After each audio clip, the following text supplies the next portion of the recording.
China announced they'd land astronauts on the moon by 2030. They were banking on NASA and SpaceX getting stuck in endless Artemis delays. But something unexpected just happened.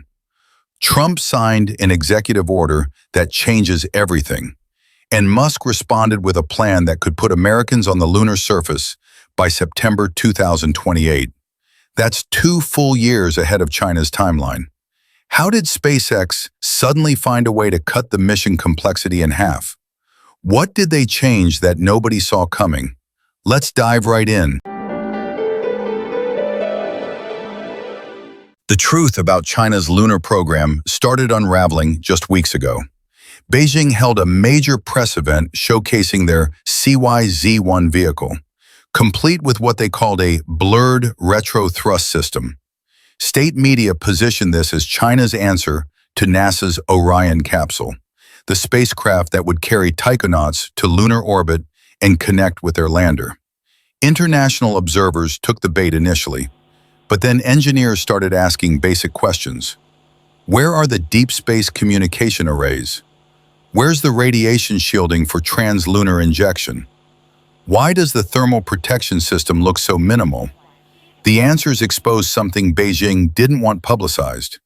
CY-Z1 isn't a lunar spacecraft at all. It's a suborbital tourism vehicle, essentially China's version of Blue Origin's New Shepard. The mission profile is straightforward. Cross the Kármán line at 100 kilometers, give passengers 3 minutes of weightlessness, then descend back to Earth. That's it. No lunar capability whatsoever. What does this tell us about China's actual timeline?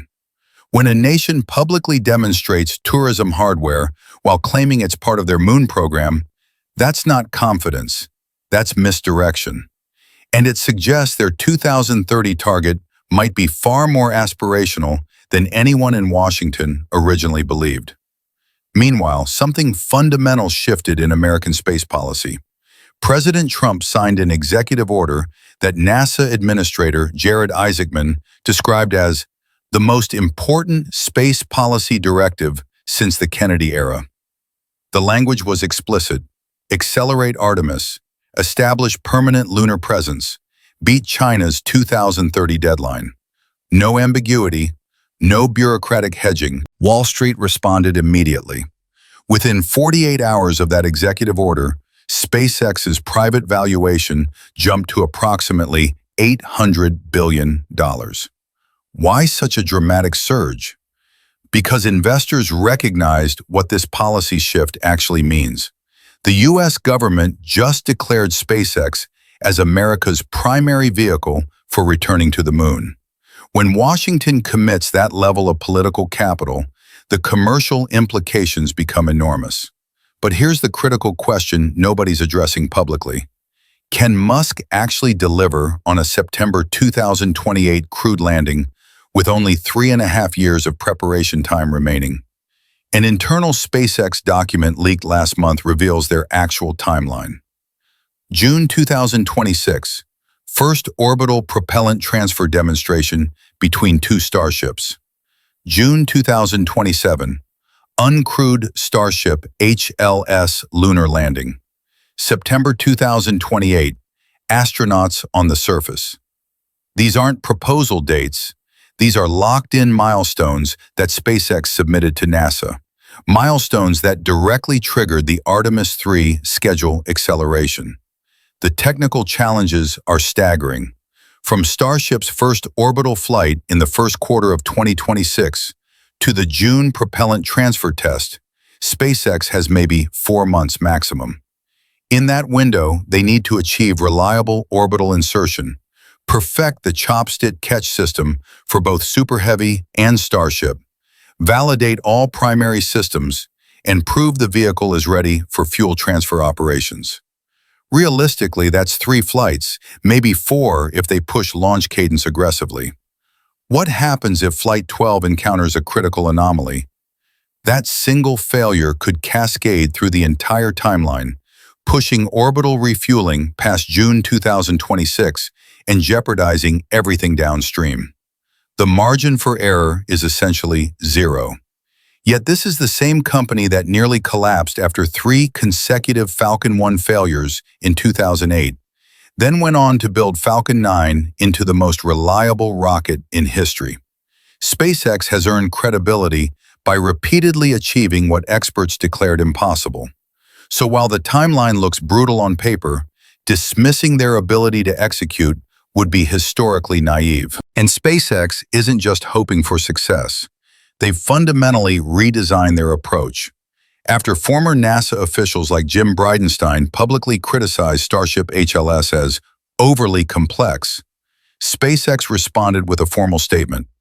We've developed a simplified mission architecture that will result in faster return to the moon while simultaneously improving crew safety.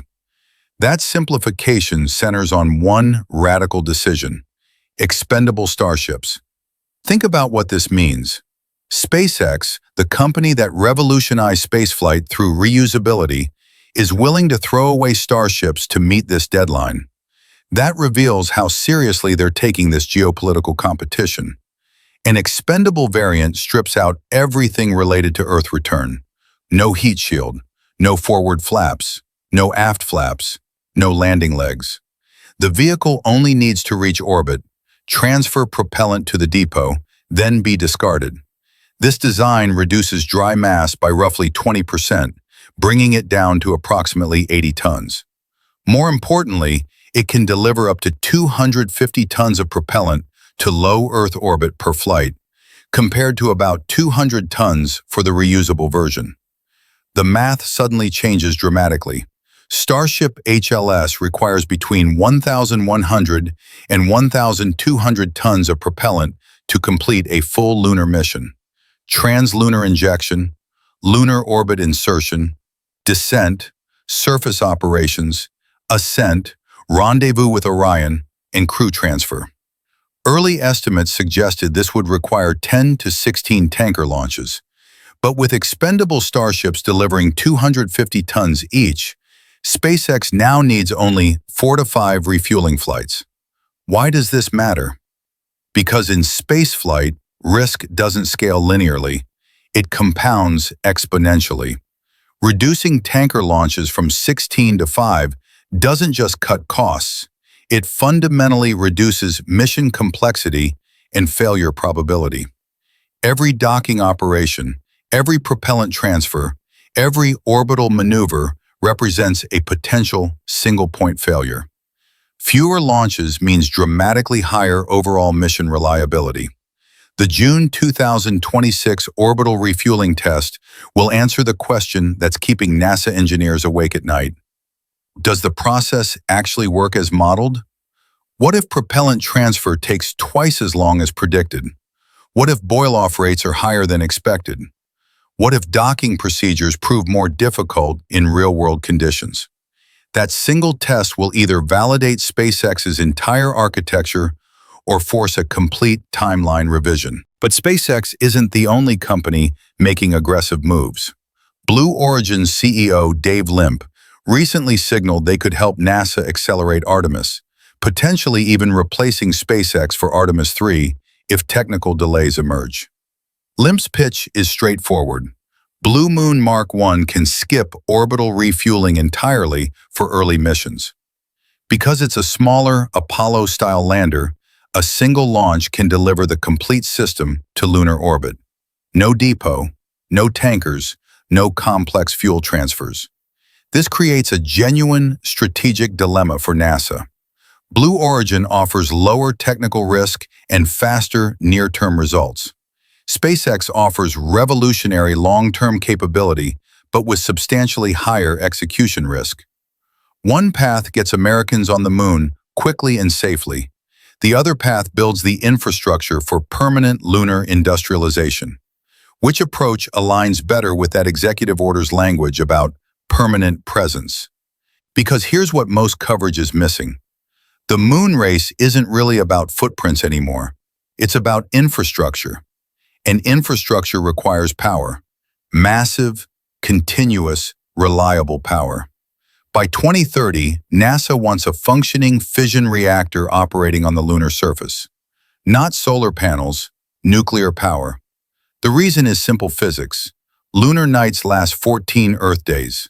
Solar farms would need battery storage systems weighing hundreds of tons just to survive the darkness. And lunar regolith creates another nightmare. It's abrasive, slightly magnetic, and electrostatically charged. It sticks to everything. Keeping solar panels clean would require dedicated, autonomous robots working constantly. A nuclear reactor solves all of this. It provides stable, baseline power regardless of sunlight, dust, or temperature extremes. And if you're serious about lunar mining operations, manufacturing facilities, and large-scale life support systems, you simply cannot do it with intermittent solar power. There's no workaround. Continuous industrial operations require continuous energy. Russia clearly understands this.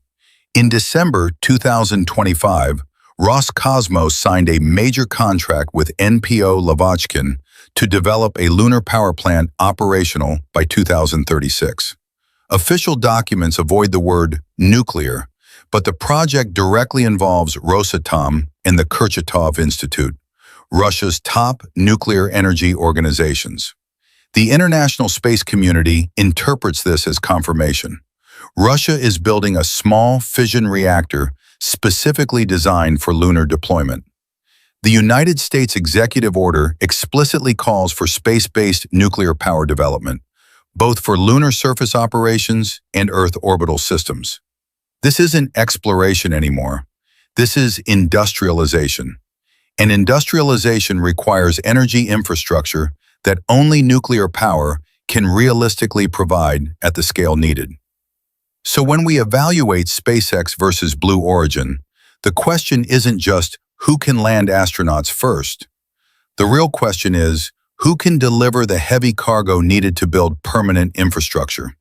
Blue Moon might win the first landing, but Starship is the only vehicle physically capable of delivering 100-ton fission reactors, habitat modules, mining equipment, and manufacturing systems. This is what the new space race actually looks like. China made bold announcements about 2030, assuming America would stumble through bureaucratic delays. Russia quietly signed contracts for lunar nuclear reactors targeting 2036. Both nations expected SpaceX to get bogged down in the complexity of 16 tanker launches and years of testing. Then Musk did what he does best. He simplified the impossible. Expendable Starships, 4 launches instead of 16. September 2028 instead of the early 2030s. That's not just faster, that's a fundamentally different approach to the problem. Blue Origin might deliver the first landing with lower risk, but SpaceX is building the transportation system that makes permanent presence possible. The one that can haul 100-ton reactors.